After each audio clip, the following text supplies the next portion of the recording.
नमस्कार. मी प्राध्यापक रवींद्र मयुरे. आजच्या काळामध्ये आयुष्य म्हणलं तर व्यक्तीसमोर अनेक प्रश्न उभे राहतात आणि नेमकं आयुष्य काय आहे हे आपल्याला समजत नाही. आणि त्यात साधारणतः जो युवक आहे तो भरकटत चाललेला आहे. नेमकं त्याला त्याच्या आयुष्यामध्ये ध्येय मिळत नाही. पण साधारणतः आपण जर विचार केला तर खरं आयुष्य व्यक्तीला फक्त 40 वर्षाचं मिळालेलं आहे. 40 वर्षानंतरचं जे आयुष्य असतं ते व्यक्तीसाठी फार खडतर असतं. म्हणून साधारणतः ज्यावेळेस व्यक्तीचं वय 15 ते 19 वर्ष असतं, त्याच वेळेस त्याला आपल्या आयुष्याचे निर्णय घेता आले पाहिजे. कारण ते निर्णय जर चुकले, तर आयुष्यामध्ये त्याला फार त्रास सहन करावा लागतो आणि शक्यतो 40च्या नंतरचं आयुष्य आपलं राहतच नाही. काय झालं, जुन्या काळामध्ये ब्रह्मदेवानी एकदा एक आपल्या भाषेमध्ये सांगायचं म्हणजे एक मीटिंग ठरवली. त्या मीटिंगचा विषय होता, कोणाला किती वर्ष आयुष्य द्यायचं. त्यामध्ये मानव, त्यानंतर बैल, कुत्रा, घुबड असं सगळ्यांना त्या ठिकाणी बोलवण्यात आलं आणि मीटिंग ज्यावेळेस सुरू झाली, त्यावेळेस ब्रह्मदेवानी सगळ्यांना सांगितलं, की प्रत्येकाला 40-40 वर्षाचं आयुष्य मिळणार आहे. आणि त्यानंतर सगळे घरी निघाले.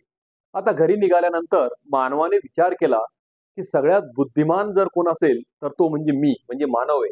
त्याला 40 वर्षाचं आयुष्य. त्यानंतर बैल तर बैल आहे. त्याला पण 40 वर्षाचं आयुष्य दिलं. त्या कुत्र्याला पण 40 वर्षाचं आयुष्य दिलं. आणि घुबडला पण 40 वर्षाचं आयुष्य दिलं. याचा अर्थ ब्रह्मदेवाची चूक झाली.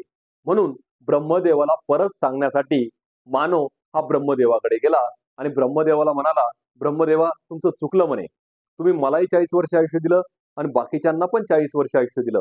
तुम्ही तर खरं मला जास्त आयुष्य द्यायला पाहिजे होतं. त्यावेळेस ब्रह्मदेवाने सांगितलं, की एकदा मी वचन दिलं ते दिलं.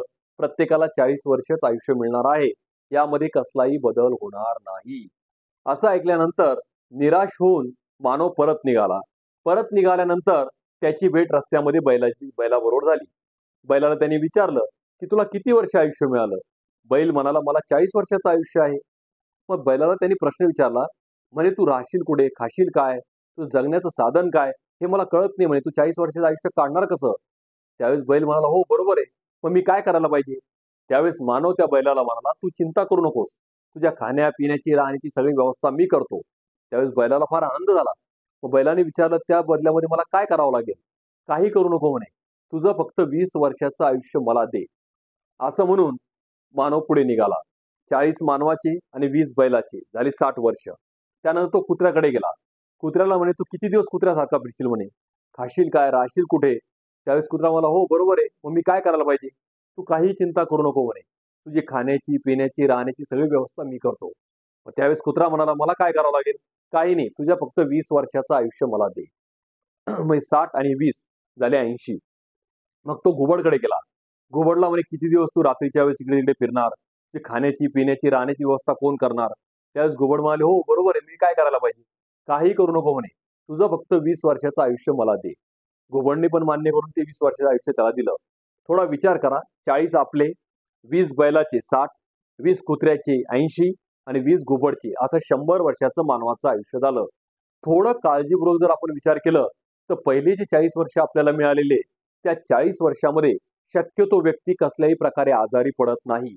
त्याला कोणताही त्रास होत नाही. त्याने वेळेवर जेवण नाही केलं, त्याने वेळेवर झोप नाही घेतली, आहार चांगला नाही घेतला, व्यायाम केला नाही, तरी देखील व्यक्तीला कसल्याही प्रकारचा शक्यतो त्रास होत नाही.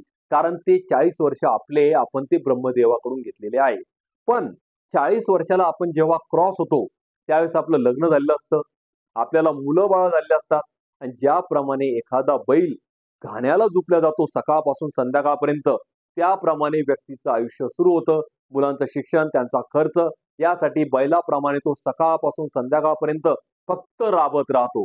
कारण ते आयुष्य आपण कोणाकडून घेतलेलं आहे? बैलाकडून. म्हणून व्यक्तीला 40 ते 60 मध्ये बैलाप्रमाणे जगावं लागतं. 60ला क्रॉस झाल्यानंतर त्याच्या घरामध्ये त्याच्या मुलांची लग्न झालेली असतात. मग घरामध्ये सोनं आलेले असतात. मग ज्याप्रमाणे एखाद्या कुत्र्याला आपण पोळी टाकतो, त्याप्रमाणे मानवाची अवस्था होते. घरात शिळं असेल तर शिळं, फेकलेली भाकरी, फेकलेली पोळी असं त्याला जगावं लागतं. कधी इकडे, कधी तिकडे. कुत्र्यासारखी अवस्था होते. कारण 60 नंतरचं आयुष्य आपण कोणाकडून घेतलेलं आहे? कुत्र्याकडून. म्हणून कुत्र्यासारखी अवस्था मानवाची होती. आणि यदा कदाचित जर तो 80च्या पुढे जगला, तर घरामध्ये नातवंड सुना आलेल्या असतात. म्हणजे नातवांचे देखील लग्न झालेले असतात. ते सगळे एकत्र येतात, सगळेजण पार्टी करतात, आनंद साजरा करतात आणि त्याच वेळेस तो व्यक्ती कुठेतरी घोबळ्याप्रमाणे कोपऱ्यामध्ये आजारी एखाद्या खाटेवरती पडलेला असतो. कारण ते आयुष्य त्याने कोणाकडून घेतलेलं आहे? घुबडकडून. त्याला घुबडाप्रमाणेच जगावं लागतं. म्हणजे व्यक्तीचं खरं आयुष्य फक्त 40 वर्ष आहे. म्हणून ज्यांचंही वय 15, 20, 25 पर्यंत असेल, त्यांना आत्ताच निर्णय घ्यायचा आहे आणि आयुष्य चांगल्या प्रकारे कसं जगता येईल याचा विचार करायचा आहे. म्हणून आयुष्यामध्ये वेळेवरती निर्णय घेणं फार गरजेचं आहे. धन्यवाद.